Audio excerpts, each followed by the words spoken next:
Hey, what is up guys, Morgan4 here, back with another episode review of Doctor Who Series 10. Today I'm going to be reviewing Oxygen, the 5th episode of the series, written by Jamie Mathieson. Now Jamie Mathieson has written 3 episodes of Doctor Who before. The first 2, Flatline and Mummy on the Orient Express, I thought were really good. The Girl Who Died I thought was a bit lackluster, but perhaps that has something to do with Stephen Moffat co-writing it, so maybe it wasn't entirely Jamie Matheson's fault. And now we have Oxygen, which I think isn't quite as good as his first 2 episodes, but it is still a really good entry. And at this point, I think that Oxygen is my favorite episode of the series. I know I said that the last 2 episodes, but this time I think it's significantly above the other episodes of the season. The other 4 have all been relatively close to each other, but I think this one is the first episode that really stands out to me among the other ones. Anyways, the episode opens up in space, and I know I've said this about other episodes in this series as well, but man, does this episode look good. Honestly, watching that opening sequence, I was really impressed with just how realistic the space station looked. And honestly, they've come a long way from things like the Ark in Space. But yeah, I was honestly really impressed with the exterior sequences. Honestly, it's impressive for a TV budget like what Doctor Who has. Anyways, in this opening sequence, we have a couple of the crew who are doing some sort of repairs on the outside. And then these space zombies, that's not exactly what they are, but it's what they appear to be. They show up and kill the person whose comlink is broken. What a surprise. And yeah, that leads us into the episode. And even though, you know, the broken comlink thing is a little bit of a cliche, I still thought it was really effective when we cut from the woman who's, you know, screaming as she's being killed, and then we see the guy who's completely oblivious to what's going on until her helmet floats past. And so I thought it was an effective way to jumpstart the episode. However, I do have a question that was unanswered. Why were these space zombies just floating out in space? We see a bunch of them on the space station outside later, which makes sense because of the Meg boots that they have, but these 2 are just randomly floating around out there, and I don't know how they got there, so it's a little bit weird that that's what happened, but it was still an effective opening sequence. Anyways, now we get to see the Doctor lecturing again for the first time since the pilot, and I really liked this lecturing scene. It just, I don't know what it is, but Peter Capaldi does a really good job with it. He makes it really dramatic while also seeming realistic. I mean, I would love to have him as a professor. But yeah, his whole talk about space and how it would really be like to be exposed to the vacuum of space is really good. And I love the following sequence where Nardole is questioning the Doctor about him missing space and wanting to go back out there again. I thought that was perfectly put together and really accentuated the Doctor's need of being able to travel around instead of being stuck in one place. Speaking of Nardole, this is the first episode since the pilot where he's had a substantial role in the episode. The last few episodes he's just had kind of a cameo, but now from this point onwards I'm pretty sure he's going to play like a much larger role in every episode of the series. And so here we get to see him on an actual adventure.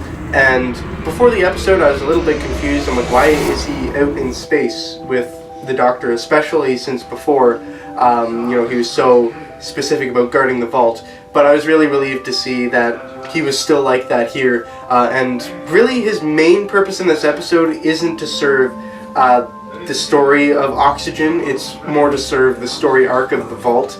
And just keep propelling that forward, because his main duties throughout the episode were pretty much to try to get the Doctor back to the vault, scolding him when he takes the TARDIS to the space station with him. He's constantly trying to get the Doctor to leave. He's like, oh, well, this is kind of scary, let's get out of here, kind of thing throughout the episode. And then at the very end, which I'll talk about later, he's just absolutely pissed off at the Doctor for the whole events of this episode, but I'll get into that in a bit more detail later. Also throughout the episode, he had a couple of comic relief lines. Most of them fell flat for me, so I honestly, I preferred Nardole in this episode when he was being more serious to his comic side, and I definitely feel like this is the episode where he belonged the most of all the ones that have aired so far. Perhaps aside from the Husbands of River Song, where he was purely comic relief. And once again, while his main purpose isn't really to serve the story itself, I didn't feel like he was out of place like I did with the return of Dr. Mysterio in the pilot. Here, he did feel like he had a purpose, even if it wasn't specific to this adventure. It does have a purpose for the overall story, and it's good to be able to finally see that, because in the pilot and the Return of Dr. Mysterio, I felt like the episode could have completely done without him. But yeah, so if Nardole continues in this kind of characterization throughout the series, I think I can accept him. Anyway, something that I really like is the Doctor gets a couple more teaching moments towards Bill when she's agreeing with Nardole that they should probably get out of there, and the Doctor says there are still 4 people alive on the station. We show our true selves by how we respond to this sort of thing. And so he's basically saying, we're here to help. We have to stick with that and save these people.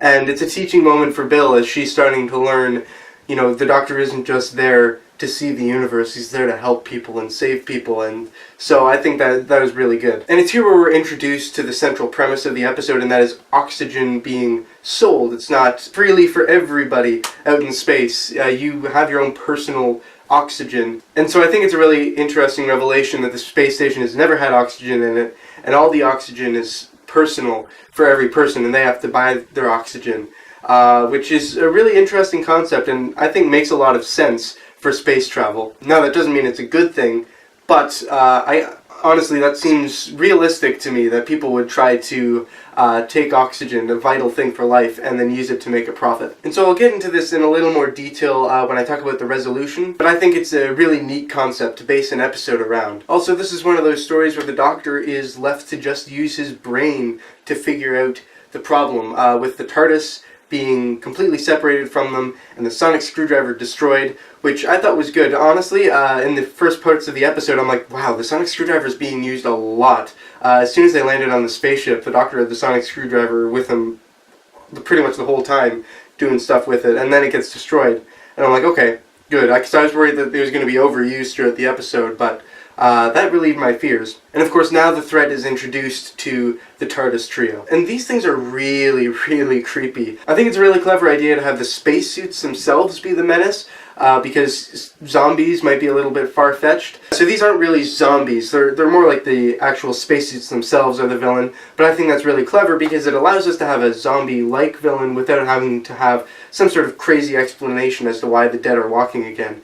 The dead are dead, they're just inside these suits, and it makes them so much more creepy. The makeup effects that they have on them are really well done. When I saw the first dead person for the first time, I was like, wow. And the atmosphere of the spaceship around it really lends to the creepiness of the space zombies. And I think they were used to pretty good effect throughout the episode. Something else that I really appreciated with them, and I'd expressed my hope with this last week at the end of my Knock Knock review, finally we have a villain in Series 10 that's a proper villain and not just some sort of misunderstood thing. I did say that the Landlord was a bit less like this than the others, but here we have the first proper villain that doesn't have any sort of misunderstanding. It's clearly out to just kill people for some sort of selfish, evil reason, and it's making money, which isn't the most original of ideas, but I think it's really refreshing to have a proper monster again. So, thank you for that, Jamie Mathieson. Anyways, now the TARDIS trio runs into the survivors of this. They didn't get affected because their suits were offline, and so they didn't get the order to kill their organic components. And something that I thought was really interesting was the use of Darren. It's really interesting to see Bill be labeled as a racist because of his skin color. And at first I thought it was an alien, but in one of the behind-the-scenes featurettes for the episode, the actor said that he was a human, just with a different skin color. So I think it lended to a pretty funny moment when he says, "Great, we rescued a racist." I think it was a really funny idea to, flip this on its head because, as Bill says in the episode, she's normally on the receiving end of it, and now accidentally she's the one who's displaying it. So it's just pretty ironic. Then they decide that they have to go out through the airlock, and we get what seems like is going to be Bill's death. And I know that she wasn't going to die in this episode, because obviously she's in the rest of the series, but this was handled so well, and even though I knew she wasn't going to die, I almost believed it just because of how well this was shot. It was incredibly well done. Honestly, I was really fearing for her life. It was so intense, and it was good to see that this wasn't just being played safe, and something stops the airlock countdown before it can open, and she actually does get exposed to the vacuum of space. That was really good that Jamie Mathieson had the guts to go that far. And we see from her point of view, everything's starting to go blurry and red and everything's slowing down. She can't hear anything. You just hear the blood pumping and this kind of ringing in your ears. And there's no music, which is excellent. It's really well done. Brilliant job. But then, of course, the doctor saves her because he knows that he can do better in the vacuum of space than she could, so he gives her his helmet. They're able to get out. Bill doesn't die, obviously. And something that I really liked as well is that the doctor actually suffers consequences from this, and he becomes blind, which I wasn't expecting. I knew beforehand from reading spoiler-free reviews that something was going to happen to the doctor, and so this was really interesting to see that... Oh, excuse me. See, blind. But I thought it was really interesting to have the doctor blind for the rest of this episode, having to figure out how to save the day without even being able to see. And thank you, BBC, for keeping this out of the trailers, because there are a couple of clips from this episode that are in the trailers, and we see the doctor at points where he's blind in the episode, but they left it unedited so that Peter Capaldi's eyes are regular instead of blinded. And so this twist was a surprise, because even though we've seen these clips, they weren't fully as they were in the episode, which is really great. I'm glad they kept that a secret, because that adds so much more impact if you don't know that that's going to happen. Of course, later Bill's suit starts to malfunction again, and the doctor says that he has to leave her. And once again, this is a really intense scene. Already, I think it's a little bit too far to have her almost die twice in an episode. But I did enjoy the scene where the doctor says, do you trust me? And then he just leaves her, and you can see just how terrified Bill is. And I don't think she trusts him fully yet. I think she's still got a bit of a ways to go. And then when she asks him to tell her a joke, because earlier he was joking in the face of danger, and he doesn't, I think it's really great that she doesn't know whether it's a good thing or a bad thing that he doesn't do that. And then she goes to thinking about her mom, and then the zombies get her suit, and it looks like she's dead. So once again, this is the second time in the episode, which I think could have done without it. I think this is a bit where the episode started to drag a little bit. Everything before this was really well done, and then from this point forward, it's not bad, but it's not as good as it could be. The doctor has figured out that the corporation has been doing this because the mining station has been inefficient, and it's cheaper to kill them off, and then they don't have to use up oxygen anymore inefficiently. And so, of course, this is all based on the central idea of oxygen, and once again, I think it's pretty realistic that companies would try to do this, sell oxygen for money, and it's pretty ruthless, but it's something that corporations do. They care about money first and foremost, and obviously not all corporations would go around killing people if they were inefficient, but it's something that I think is within the realm of believability. So the doctor decides that what he's going to do is make it more expensive for them to die than to stay alive by hooking up their suits to the cooling system so that if they die, the cooling system will shut down and blow up the whole mining station, which at first it seems like he's just doing it for revenge, which Nardole says, and that seems out of character for the doctor, but of course he's lying, and it turns out to be this ploy because he knows that the suits will be smart enough to figure out that the costs are too high, and then they'll leave him alone. And so I'm really happy that it wasn't some sort of resolution that could have been made with a sonic screwdriver or something. I'm really glad that Jamie Mathieson decided to take that possibility out of the script pretty early on, and then we find out, of course, that Bill isn't dead, which... big surprise, that there wasn't enough power in her suit to actually kill her, which I think is a bit of a cheat. I still felt a bit of fear for her life, and it was still tense for me just because of the way it was shot. Very, very well done. But perhaps it was just a little bit too contrived for my liking. But I think it's just a little bit cheap to use the excuse, oh, there's not enough power in the suit to be able to kill her. That's just, I don't know, I didn't really care for that too much, but... yeah, the resolution wasn't really anything special, but I didn't think it was bad. And then we have our ending scene. I saw this doctor with the sonic shades, and I was incredibly disappointed because I hate those things a lot.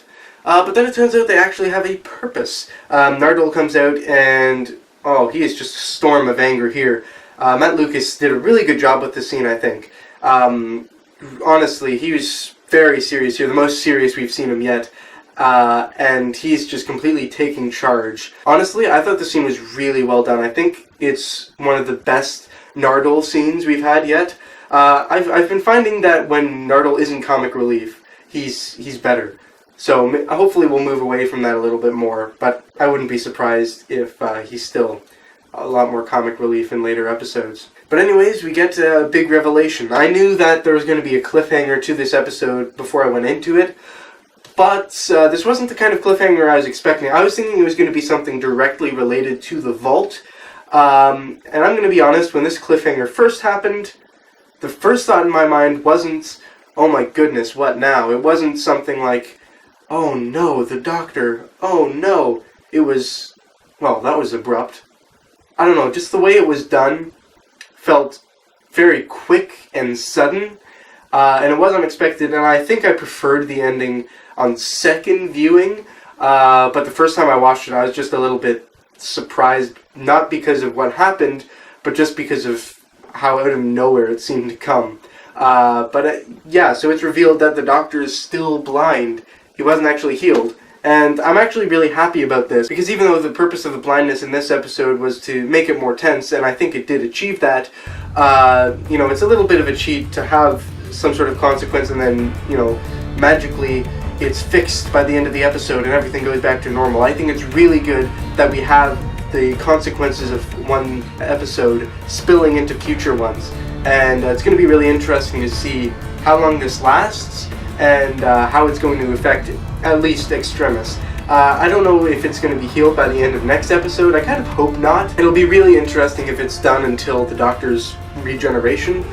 I don't think it's going to be that long because we've seen the regeneration in the trailer already. That doesn't seem to be Peter Capaldi's final regeneration, mainly because the clothes he wears are the ones that he wears in the upcoming three-parter. But yeah, so I think it's going to be healed by the end of the three-parter, but it'll be really interesting, at least in Extremis, to see how this affects it. And so it's really good to have consequences carrying on between stories. Anyways, overall, Oxygen I thought was a very good episode on both first and second viewing.